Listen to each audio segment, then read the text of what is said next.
dentro de mim, em nome do Pai, do Filho e do Espírito Santo. Quem achou, diga glória a Deus. Presta atenção no que eu vou falar, é muito sério isso aqui, para a gente sentar na mesa e participar da Santa Ceia. Qual é o maior propósito de Deus nas nossas vidas? Na minha vida, na sua vida. Ele chega a dizer, filho, eu quero que você seja feliz, eu quero que você seja realizado em todas as coisas. A vontade de Deus é que o filho dele cresça, apareça nesse mundo como luz desse mundo. Porque, vamos falar a verdade, Deus não aparece em ministério nenhum. É aquele ministério, é aquela igreja. Deus não aparece em igrejas, em ministérios, em nada disso. Deus aparece em pessoas. A glória dele aparece na minha vida, na sua vida. Quando as pessoas veem a glória de Deus em nós, isso traz impacto na vida da pessoa. Porque você vê uma pessoa destruída, que sai das drogas, sai de uma vida torta, de pecado, tanta coisa errada, e fala, puxa, eu conheci esse fulano vivia bebendo, olha como é que ele está agora, está indo para a igreja? Olha aquele ali vivia na rua pedindo esmola, olha como ele está agora, está trabalhando. Deus, ele aparece dessa forma na nossa vida. E o maior impacto, a maior evangelização que existe é a tua mudança de vida. É o teu testemunho. Isso é uma coisa que ninguém pode negar. Quem de coração aberto fala assim, pastor, de quem eu era, porque eu sou hoje, eu já mudei muito, levanta a mão assim. Mas Deus está mandando falar para você ainda, tem que mudar mais, porque nós somos vivos, e o ser humano, enquanto ele está vivo, ele está em constante evolução. Você não pode se conformar com o que já aconteceu. Deus quer fazer mais ainda. O ouro, quanto mais ele está no fogo, mais o brilho dele se expande. Nós somos ouro na presença do fogo, que é do Espírito Santo. E olha, pastor irmão, deixa Deus lapidar você. Deixa a palavra falar com você. Tem 3 tipos de recado que esse versículo vai trazer. Vai trazer para os filhos, vai trazer para os pais e vai trazer para os jovens. Mas o que eu quero tomar posse aqui para a minha vida e para a sua vida nessa manhã é o recado que o Senhor Deus deu aqui para os jovens. Porque esse recado que Ele deu para os jovens é para nós. Olha só, os 3 recados. Quem achou a primeira carta de João, capítulo 2, diga glória a Deus. Fala assim no versículo 12. Já começa dizendo assim, filhinhos, escrevo-vos porque pelo seu nome vos são perdoados o quê, pessoal? Agora o recado para os pais, 13. Pais, escrevo-vos porque conhecestes aquele que é desde o princípio. Jovens, escrevo-vos porque venceste o maligno. E eu vos escrevi, filhos, porque conheceste quem, pessoal? E eu vos escrevi, pais, porque já conheceste aquele que é desde o princípio. E eu vos escrevi, jovens, por quê, ó jovens? Porque sois fortes, e a palavra de Deus está em vós, e já venceste o maligno. Diga glória a Deus, pessoal. Você vê, ele fala para os filhos, os pecados já são perdoados. Todo filho de Deus tem direito ao perdão dos pecados. Ele dá um recado para os pais aqui também. Olha só que coisa interessante. Os pais que são pais conhecem, têm o conhecimento do princípio, do meio e do fim. Mas quando ele fala para os jovens aqui, isso me chama a atenção, porque quando se fala de jovens, não é só da idade. Porque tem gente que, infelizmente, tem até uma idade avançada, mas a maturidade de um jovem. Não tem aquela maturidade que deveria de ter. Espiritualmente falando aqui para nós, tem muita gente na igreja que está em tempo de igreja, mas espiritualidade é a espiritualidade de um jovem. Ainda não amadureceu o suficiente.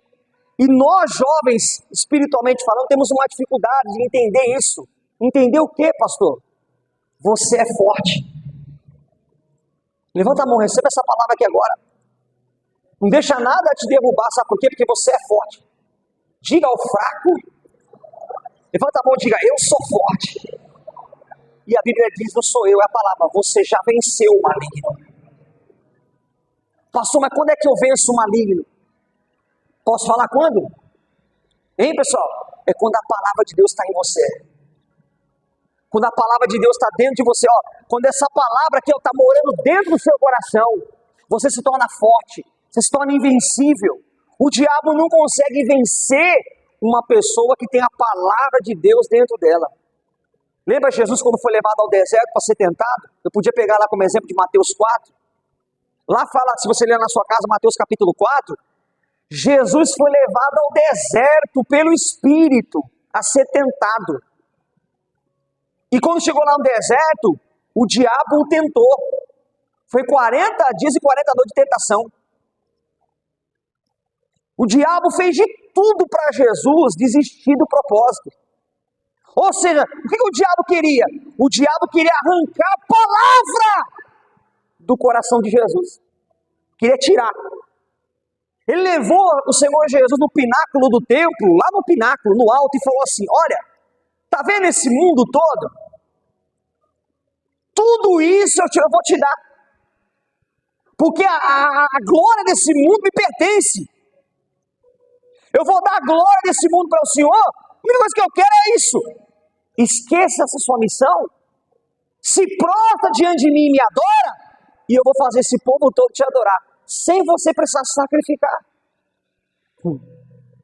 Vamos falar a verdade. É uma tentação grande, não é, pessoal? Queria ter que morrer na cruz, ser humilhado, ser pisoteado, ser cuspido, ser chicoteado, morrer numa morte terrível, que é a morte de cruz, que é a morte mais terrível que um homem possa morrer. Porque a morte de cruz, se você não sabe, não é por causa dos pregos que ele morreu, não é por causa da chicotada que ele morreu. A pior morte que tem é a morte que é por axis, como é que é essa palavra? Axisifia, como é que fala essa palavra? Nem sei falar essa palavra mais. Ele morreu asfixiado, sei lá. Por que a pessoa morre por falta de ar no pulmão? Porque imagina, a pessoa fica parada ali na cruz, presa lá. Primeiro que a cruz não era para ele, era para o Barrabás. Aí imagina, a cruz era maior. Já quebraram aqui, ó, clavícula dele, tudo para poder ele alcançar o lugar dos pregos. Aí imagina, ele está lá preso, lá com os pés pregados. Ele tinha que sustentar o corpo dele na cruz com a força dos pés aqui, ó. Na hora que ele não aguentou mais, ele soltou. Quando ele soltou, o que aconteceu? O pulmão fecha o ar. Não tem mais ar no pulmão. Morre. Então, uma das piores mortes que possa ocorrer. Aí vem o capeta e fala assim, você não precisa fazer nada disso. Só você se prostrar a mim, e eu vou fazer todo mundo se prostrar a você. E o Senhor já deu um grito pro diabo lá dentro, daquele cenário, e falou, para trás de mim, Satanás. Só a Deus adorarás, e só a Ele eu vou prestar culto. Mas por que Jesus falou isso para o diabo? Porque ele tinha o que dentro dele? A palavra. Gente, não adianta, é a palavra de Deus que faz você vencer o maligno. Só que a gente só consegue vencer esse maligno com essa palavra quando a gente está forte. E o que o diabo faz para arrancar a sua força? Lê o versículo 15. O que o diabo faz para arrancar a força de uma pessoa que tem a palavra dentro dela? Versículo 15. Não, é uma ordem, tá, pessoal? Fala pro seu lado, isso é uma ordem. Não ameis quem, pessoal? O mundo e nem o que no mundo quer. Se alguém ama o mundo, lê aí, o amor do Pai não está o que, pessoal? Porque tudo que há no mundo é concupiscência da carne, é a concupiscência dos olhos, é a soberba da vida, não é do Pai, mas é de quem? É do mundo. Então quer dizer, o que o diabo faz para enfraquecer, me enfraquecer e enfraquecer você? Fazendo você amar as coisas do mundo. Quando a gente começa a amar o mundo, a gente começa a se distanciar do Pai. A palavra começa a sair do coração do homem quando ele começa a colocar as coisas do mundo dentro do coração dele. Gente, não tem como. Você é um hospedeiro. Eu sou um hospedeiro. Não tem como eu trazer para a minha vida duas coisas ao mesmo tempo. Ou eu estou ligado com Deus, ou eu estou ligado com quem? Com o mundo, com o diabo, com as coisas do mundo. Não tem como eu pegar os dois e abraçar dentro de mim. Não tem espaço para isso. Mesmo porque o nosso Deus, ele nunca aceitou dividir espaço com nada. Ele disse que nós tínhamos que prestar culto só a Ele adorar. Ele tem que ser o primeiro na nossa vida, mas quando Ele não é o primeiro, então se Ele não é o primeiro, então Ele tem alguma coisa na nossa vida ocupando o espaço do primeiro lugar. Quando a gente começa a amar o mundo, as coisas do mundo, começar, correr atrás dos prazeres desse mundo, as coisas de Deus já começam a ficar em terceiro, quarto, quinto plano. E aí você não percebe, mas você começa a enfraquecer. Toda pessoa que ama o mundo, ela é fraca. O maligno vence ela facilmente. Eu lembro da história do Sansão, não vou ler lá em Juízes, você pode ler na sua casa.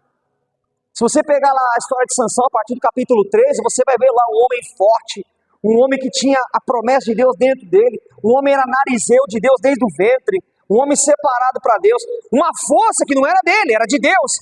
Por quê? Porque ele estava ali com Deus. Mas a partir do momento que ele começou a tirar as coisas de Deus dentro dele e começou a se afeiçoar, que essa é a palavra que a Bíblia usa, ele se afeiçoou a Dalila. Quando ele começou a se afeiçoar a Dalila, já era. O que aconteceu? É o versículo, acho que é o versículo mais terrível, um dos versículos mais terríveis da Bíblia, um dos, que tem muitos, mas é um dos mais terríveis. A Bíblia diz lá que a Bíblia diz assim que ele não sabia que o Senhor já tinha se retirado dele. Porque a pior coisa que tem é a pessoa estar ali na igreja, ela acha que ela está servindo a Deus, ela está adorando a Deus, está dando tudo certo na vida dela, aleluia, Deus está comigo. E de uma hora para outra ela olhar para o lado e achar que Deus está com ela, e Deus o quê? Não está mais. Deus já não está mais ali. Deus já não está mais agindo ali. Deus já não está mais trabalhando ali. Porque o fato das coisas estar tudo certo para a minha vida, isso não quer dizer que Deus está comigo. Tem muita gente que ela tem um termômetro dentro dela assim, tá dando tudo certo, Deus é na minha vida. Quem disse isso para você? Isso é o maior engano que existe no mundo. Você sabe quando é que você está bem de verdade com Deus? É quando o pecado bate na sua porta e você consegue dizer não para ele. Aí você está bem com Deus. Quando vem aquela proposta indecente e você diz não, eu não vou fazer isso, por quê? Porque eu sirvo um Deus. Aí você está bem com Deus. Porque, olha para mim, todo mundo aqui é tentado de um jeito ou de outro. O diabo sabe do que você gosta. Não adianta você falar que eu não gosto de nada desse mundo. Você está querendo enganar quem? Vamos falar a verdade, as coisas desse mundo é ruim? Vamos lá, gente, as coisas desse mundo é ruim? Não é ruim não, gente. Esse mundo tem muita coisa boa. Muita coisa que a nossa carne gosta, nossa carne ama. E se você está aqui me ouvindo, e de verdade você ama o Senhor, então eu tenho certeza que você já deve ter rejeitado muitos pratos que o diabo já te mandou nesse decorrer desses anos. Já deve ter fugido igual José, largado a capa na mão da mulher do Potifar. Já deve ter feito muita coisa, renunciado muita coisa para estar na presença de Deus. Se você está aqui e você não tem essa vida de renúncia toda, então aí está o motivo, porque talvez a palavra de Deus não está se cumprindo na sua vida. A palavra só está em mim quando eu abro mão desse mundo. E Deus está falando para mim falar para a igreja em nome de Jesus.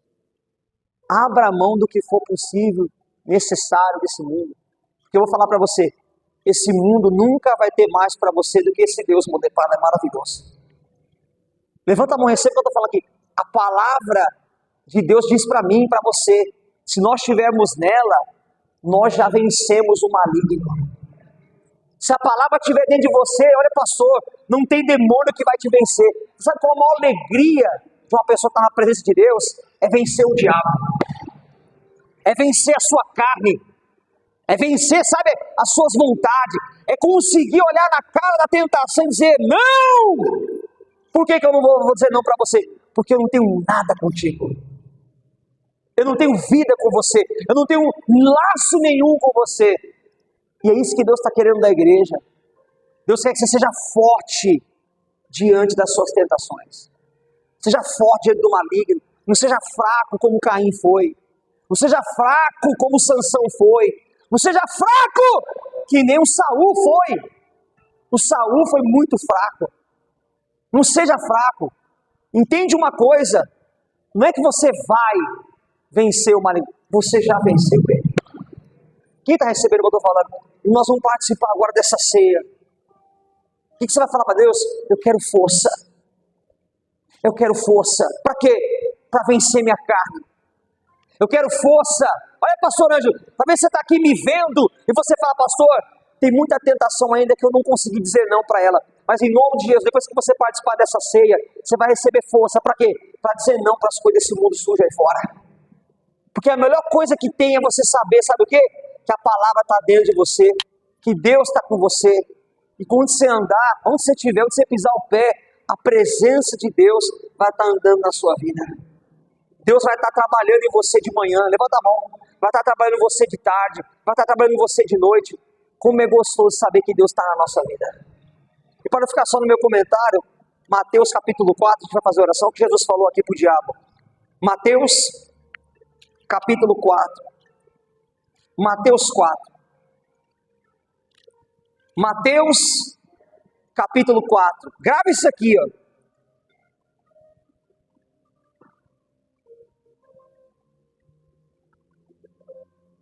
Quando é que eu sou forte? Quando a palavra está onde? Dentro de mim. Quando é que eu sei que eu já venci o diabo? Quando a tentação chega e eu tenho força para quê? Para dizer não para ela. Talvez é isso que está faltando para muitos aqui. Ter essa força. Olha o que o Senhor Jesus fala aqui. Isso aqui é forte, isso aqui é lição para a nossa vida. Mateus capítulo 4, o versículo 4. Olha o que ele fala aqui. E ele, porém, respondendo, disse: está escrito. Olha o que ele falou para o diabo. A palavra que tinha dentro dele. Nem só de pão viverá o homem. Mas o que o homem vive? Do que o homem é poderoso? Quando é que o homem é vencedor? Mas, quando o homem é vencedor? Vamos lá. Mas de toda a palavra. Levanta a mão e receba essa palavra. Quando é que o homem é vencedor? É quando a palavra de Deus está dentro dele. Na palavra está em mim, ó. Eu falo a palavra de manhã, eu falo a palavra de tarde, eu falo a palavra de noite. E quando a gente solta a palavra, o diabo cai, os demônios caem, o pecado cai. Olha, pastor, o inferno inteiro cai. Seja forte, tu já venceste o maligno. Dá uma linda salva de palmas bem forte para o Senhor Jesus. Diga glória a Deus. Diga, eu já venci o maligno. O que está faltando?